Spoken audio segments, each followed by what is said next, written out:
Bienvenue dans le podcast Loher, le podcast qui vous permet de démystifier le droit et de le rendre accessible dans votre aventure entrepreneuriale en tant qu'entrepreneuse. Parce que dans Loher, on pense que le droit et l'avocat doivent être les alliés de la réussite entrepreneuriale des femmes. On parlera donc d'entrepreneuriat, de cerveau reptilien, de contrat, de sororité ou encore de Beyoncé. Bonne écoute à toutes! Hello à toutes, je suis Estelle B, avocate en droit des affaires et en droit des sociétés. Je vous aide à sécuriser juridiquement votre activité, à faire des choix éclairés pour votre avenir et à aligner votre réussite pro avec votre sécurité personnelle. Aujourd'hui, on va parler d'un conseil que vous entendez sûrement partout, un conseil simple, lapidaire. Répétez comme un mantra dès que vous devenez entrepreneur. Prends la séparation de biens quand tu te maries, c'est beaucoup plus sûr parce que comme ça, tu vas bien protéger tes proches. Est-ce vraiment une bonne idée? C'est ce à quoi on va tenter de répondre aujourd'hui dans l'épisode de cette semaine. Et surtout, on va se poser les bonnes questions pour savoir si ce conseil est adapté à votre situation. Alors, ce qu'il faut savoir, c'est que quand on parle de séparation de biens, on parle avant tout de votre régime matrimonial. Donc, ce sujet va vous concerner au moment où est-ce que vous allez vous marier ou si vous êtes déjà marié. Vous pouvez aussi passer le cap et décider à ce moment-là de passer en séparation de biens parce que oui, vous avez la possibilité de changer de régime matrimonial à n'importe quel moment. Et là, je rappelle, si vous n'avez pas conclu de contrat de mariage au moment de votre mariage, c'est le régime de la communauté légale qui va s'appliquer à votre relation avec votre mari. Donc, a priori, cette question de régime matrimonial va concerner votre vie maritale, votre vie de couple. Donc, le moment du mariage va devenir une composante de votre vie d'entrepreneur. Et donc le sujet, c'est donc bien la combinaison mariage et entrepreneur qui va venir, entre guillemets, compliquer les choses. C'est-à-dire que les règles vont être un petit peu plus difficiles à comprendre. Et donc de manière traditionnelle, ce qu'il faut savoir, c'est que la pratique courante, c'était de conseiller la séparation de biens dans les couples où un époux est ou devient entrepreneur. L'idée, c'était de dire qu'en cas de faillite de la part de celui ou celle qui est entrepreneur, l'autre époux reste malgré tout bien protégé comme il le faut parce qu'en fait, en cas de séparation de biens, il y a une séparation stricte des dettes de chacun restant tenu seul de ses propres dettes. Ce qui est particulièrement intéressant comme manière de protéger sa famille ou encore son ou sa conjointe. Ce qui fait qu'également, c'est souvent le conseil qu'on va donner à beaucoup d'entrepreneurs, professions libérales, quand elles décident de se mettre à leur compte. Vous aurez aussi remarqué que l'entrepreneuriat féminin, de l'autre côté, a également connu un certain boom ces dernières années et donc évidemment, de la même façon, on a conseillé beaucoup de femmes entrepreneurs à se mettre en séparation de biens au moment où le mariage est envisagé. Sauf que le sujet, c'est qu'il y a souvent un angle mort quant à la réalité économique de ces femmes qui sont dans l'entrepreneuriat. Il faut donc vraiment avoir une véritable réflexion quant à votre situation et donc faire un arbitrage en prenant le soin d'en discuter au préalable avec votre conjoint ou votre futur conjoint. Donc déjà, vous avez plusieurs hypothèses. Donc première hypothèse, vous savez déjà que vous allez réussir à vous constituer une rémunération intéressante car on vous a proposé d'être consultante, d'être membre dans un CODIR en tant que consultante experte et de fait, vous allez toucher une rémunération intéressante qui va vous permettre de construire vous-même votre patrimoine. Dans ce cas-là, le régime de la séparation des biens peut être vraiment envisagé parce que oui, vous, de votre côté, vous êtes déjà sécurisé d'un point de vue financier grâce aux fruits de votre travail, grâce à votre rémunération.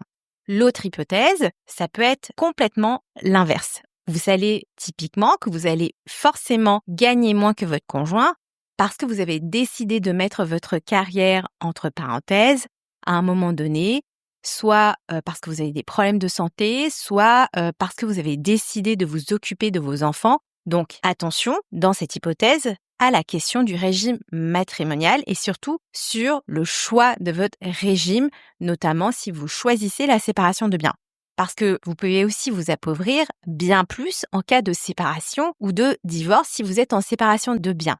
La séparation de biens va, oui, vous permettre de séparer vos dettes, mais attention, les revenus de votre conjoint seront également séparés parce qu'il n'y aura pas de communauté. Et donc, si les revenus de votre foyer, de votre conjoint servent à construire un patrimoine, dans ce cas-là, il va y avoir un sujet. Prenons un exemple simple pour être plus clair. Si vous êtes en communauté et que votre conjoint achète un bien immobilier avec ses revenus, ce bien immobilier rentrera dans la communauté et devra faire l'objet d'un partage au moment du divorce. En séparation de biens, ce bien ne sera pas à vous, sauf si vous avez évidemment co-investi et surtout, soyons honnêtes, il est en général fréquent que dans 80% des cas, vous ne co-investissez pas parce que tout est à son nom et dans ce cas-là, en cas de séparation de biens, il pourrait y avoir un problème. Vous ne pourrez pas récupérer la moitié du patrimoine, contrairement dans l'hypothèse où est-ce que vous seriez en communauté, même si évidemment le bien est à son nom. Donc le conseil ici, c'est qu'il faut être extrêmement lucide quant au fonctionnement de votre activité, de votre couple, car malheureusement, pour de nombreuses femmes, quand il y a une reconversion, une maternité, l'arrivée d'un deuxième, d'un troisième enfant, il y a un vrai sujet de pénalité maternelle. Et de fait, il est possible que vos revenus ne seront plus aussi importants que précédemment. Et donc là, j'ai en mémoire une conversation que j'ai pu avoir avec une doctorante en chimie qui a dû sacrifier sa carrière au sein d'une boîte du CAC 40 pour s'occuper de ses 2 enfants en bas âge et qui ne retrouvera sans doute plus son salaire d'avant de haut cadre parce qu'elle s'est reconvertie dans une activité du care et qui, malheureusement, ne lui permettra pas d'être rémunérée comme avant. Donc, quand on vous explique que vous êtes à votre compte et qu'il est normal de vous mettre en séparation de biens, il faut vraiment faire attention à ce conseil parce qu'il peut y avoir un piège.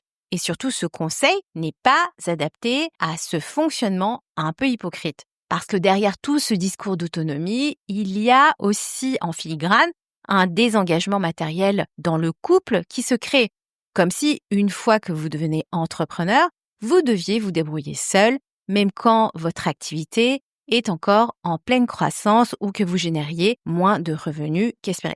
Donc en clair, la séparation de biens quand vous gagnez peu et si vous n'êtes pas intégré dans les investissements faits dans le couple, ça peut franchement être un deal perdant. Mais alors vous allez me dire, si je ne veux pas me marier sous le régime de la séparation de biens, qu'est-ce que je dois choisir? Alors, je vais vous indiquer un certain nombre de solutions. Il y a évidemment des alternatives hybrides comme la communauté réduite aux acquets, qui est donc le régime par défaut en France. Mais attention à son fonctionnement parce qu'en fait, il n'est pas aussi simple à comprendre que ça.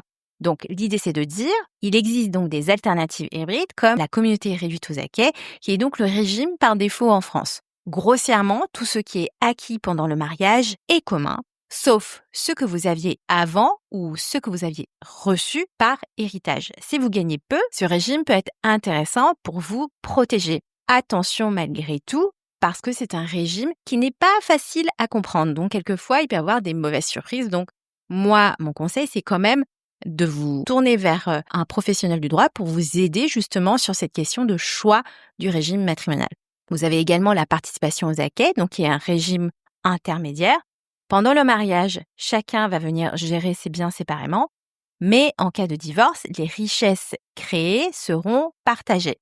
Parfait si vous avez une activité modeste, mais que vous contribuez indirectement à la réussite du couple.